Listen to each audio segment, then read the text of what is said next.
আসসালামু আলাইকুম ওয়া রাহমাতুল্লাহ। প্রিয় বোনেরা, আজকের বিষয়টি খুবই সংবেদনশীল এবং গুরুত্বপূর্ণ। একজন নারী যদি বিয়ের আগে তার পবিত্রতা হারায়, ইসলামের দৃষ্টিতে এর পরিণতি কি? ইসলাম আমাদের সম্মান ও মর্যাদা রক্ষার জন্য কঠোরভাবে হারাম সম্পর্ক থেকে বিরত থাকতে বলেছে। বিয়ের আগে অবৈধ সম্পর্ক বা জিনা করা একটি বড় গুনাহ।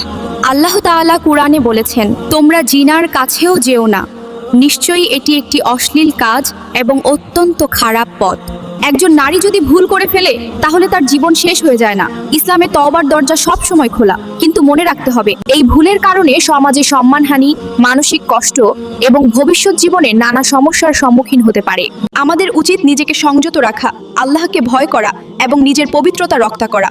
আর যারা ভুল করে ফেলেছে, নিশ্চয়ই আল্লাহ ক্ষমা করতে ভালোবাসেন। তাই আসুন আমরা তার কাছে একান্ত তওবা করি। আল্লাহ আমাদের মা বোনদেরকে এই সমস্ত দুনিয়াবি খারাপ কাজ থেকে হেফাজত করুন, আমিন। ভিডিওটি ভালো লাগলে শেয়ার করে দিন। নতুন নতুন ইসলামিক ভিডিও পেতে আমাদের পাশে থাকুন। ধন্যবাদ সবাইকে।